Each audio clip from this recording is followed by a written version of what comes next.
What's up, guys? This is Chris and Craig with a little thing we wanted to throw in there about survival stuff, but we also wanted to ask you, and we're going to give our opinions on what the best carry gun would be. Carry as in, concealed, small, end of the world, and you're taking a carry gun with you, and you got survival stuff.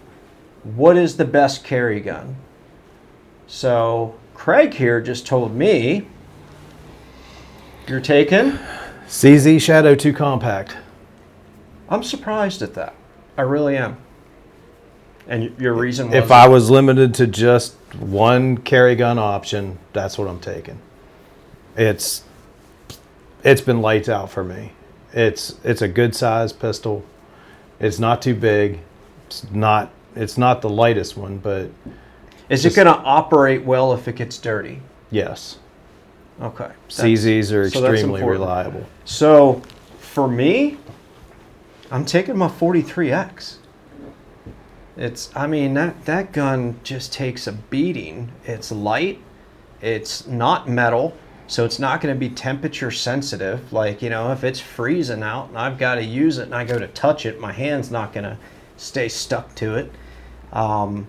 I guess the opposite. I don't know how the polymer would hold up. I know they've done a lot of testing on it, but the gun could have sand in it and it'll run. They're amazing guns, but I know you've not had any issues out of your Koenig either.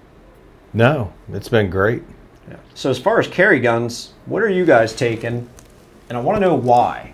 So not just because it's badass, but why? Have you run the gun through its paces? You know it works whether it's dirty or not. Obviously, something that's important that both of the guns that we talked about, they hold a ton of ammo. You can get mags up to 15 or 17 for mine. It would be uncomfortable to carry, but they're available. So what other... If you're trying to keep concealability, yeah, but mine will hold 15 rounds at a minimum. So I can go up a little bit more, but I'm not a big fan of Glock. I don't like the angle of the Glock. So to me, I think that's what most of you are probably, the majority are going to say, that you're going to take a Glock 19, because that's like the end all be all for carry pistol, or if you were going to go into some type of end time situation, you're going to have the Glock. Parts are readily available. You're going to be able to get things for it. Absolutely. 9mm ammo. It's a good solid choice. It's just not my preferred.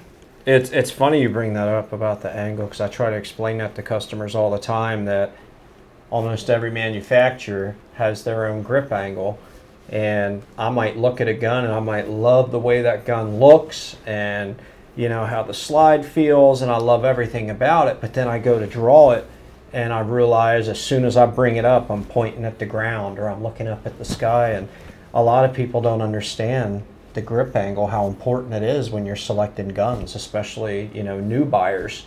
They just see a gun, they think it's cool, and that's what they want, not knowing whether or not that gun fits them with the grip angle. So it's good you brought that up. But other than the gun, what else are you taking?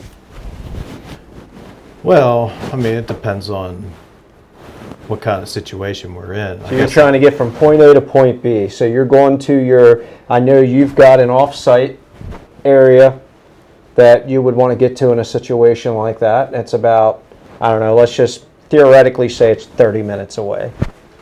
What are you taking with you if you're on foot?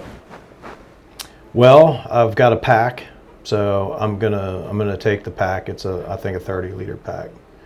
So it will hold, I guess it depends on what time of the year it is, but I'm going to have appropriate clothing, wipes, food, like protein bars, things like that, because I'm talking, 6-day hike maybe. For 30 miles? For 30 miles? No, I said 30 miles. We're not giving your secret spot away. Okay, I was going to say, I was trying to be... No, I get it, but I was trying to be, nonchalant there. Okay, so I could probably go with a smaller pack for 30 miles. Okay. But So, now keep in mind, water. 30 miles today is a short distance because nobody's messing with you. But end of the world is happening or whatever, everybody and their brother is going to be trying to rob you, looking out for. So 30 miles is going to be more like 100 miles like it would be today. Depends. If your physical fitness is in a state that isn't good, yeah, that's going to be tough. I believe that people should be trying to maintain some level of fitness to be able to make something like that. This is America. That's probably never happening. But, you know, you definitely have to have water. So let's just say an EMP hit. Somebody hit us with an EMP, and I'm in Frederick, and I've got to get back to Smithsburg. You know, that pack is going to contain probably at least a bottle of water, and I don't know if it's going to be a Life Straw or, you know, I have some Grail filters that I can use to purify water, that type of stuff. You know, you're going to have something like that. You're going to have enough to last you for a couple of days, whether it be protein bars. Most of us could lose some weight, so it's probably not going to be a big deal for 30 miles if you didn't have any food, but it's always nice to have something. Yeah. So Good pair of shoes. You don't want to be walking around in your dress shoes for 30 miles if you can help it. If you can have a pair of tennis shoes in the trunk. in my pack, I'm going to have at least 2 or 3 extra boxes of ammo, first of all, if not more, but at least. So I have a pack together, but it is not completely put together. Wait, I do have ammo in there, as a matter of fact, yeah. And my other one I've been using every day since I messed my hand up. But yeah, I'm going to have extra ammo, but I'm going to have some freeze-dried food in there because it takes up a minimal amount of space and it's extremely light. So if something did go south and I got stuck, you've at least got food, or you've got food to barter with. And if you get into a situation where you need to barter, you know, you've got food there too. But I would hope not in 30 miles. I mean, if that's what 30 we're, miles can be a what we're long time. sticking with. I mean, you know, the show The Last of Us, have you watched that yet, Yeah. based off the video game? 30 miles is a long time on foot. Yeah, but they made it out west pretty quick. But, I mean, you're going to stay off main roads, obviously, so you're taking back roads, too. We're changing the whole thing up here. We're talking about 30 days, or we're talking about like 30 miles.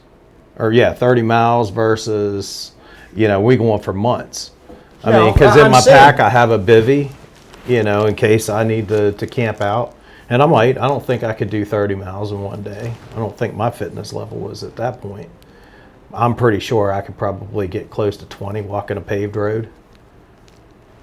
If I did 10 miles on the Appalachian Trail from 77 out to 40, and oh my God, I was beat.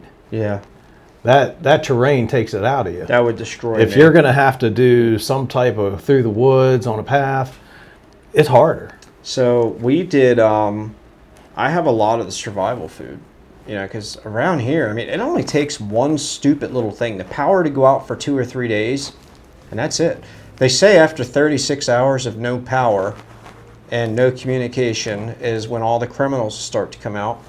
There's a book out there that goes really in depth about this, and just after 36 hours, the child molesters and the criminals all start to come out of the shadows and start to show themselves. And food is a big one. You know, most people in their kitchen, realistically, yeah, they might have a bunch of crap in there, but actual food to sustain the size of the family that you have living in your house.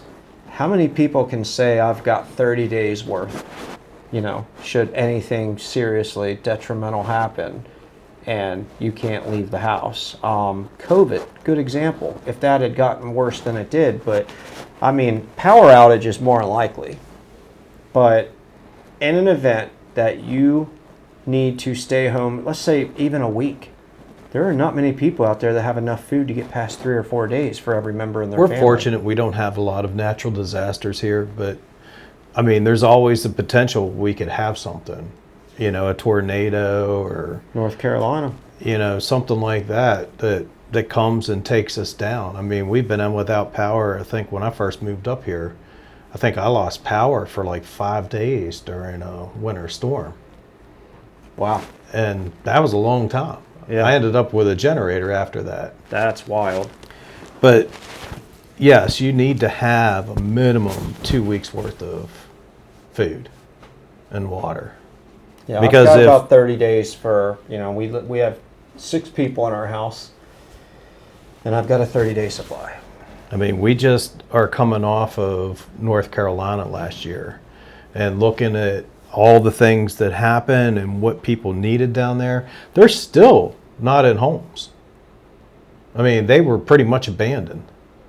So they're still cleaning up. They still don't have, they're living in tents. So if you're gonna think about something like that on the what ifs, but first off, you should be looking at 14 days. Get yourself 2 weeks worth of food, whether it's peanut butter, tuna fish, like economical items that you can stash up little by little from the grocery store, some canned goods. I mean, if you really want, I mean, we could talk about freeze-dried foods and stuff like that for the number of people, but you just need the basics. Be able to, don't go out if you, that's what they did in North Carolina. A lot of people went out to the grocery store. What do you think they bought? Toilet paper, milk, bread. Milk, That all goes bad. eggs, stuff like that. That's not your ideal food to be getting for a disaster. You want non-perishable items that you can sustain yourself with. You're going to need to have, if it's in the wintertime and your power goes out, you don't have the ability to generate power, you're going to need to have tarps, things to insulate. You're going to have to keep yourself in one room. You're going to need light sources, things like that. I mean, there's basic preparedness sheets out there that will tell you for this long, for this disaster, this is probably what you should have on hand at a minimum, and then just work towards that. And that's becoming like a more probable thing that people just completely ignore. They don't understand how easy it is for something like that to actually happen. But it's just something I wanted to put out there because I don't think a lot of people think about it. But a few of the companies that I dealt with when because I've got multiple buckets and storage containers, and we've got Mountain House, Wise. I've got a lot of the Patriot stuff. And what I was doing for a while is every month I would just buy an extra one. And I had this jar in the room, and I would just put my change in there.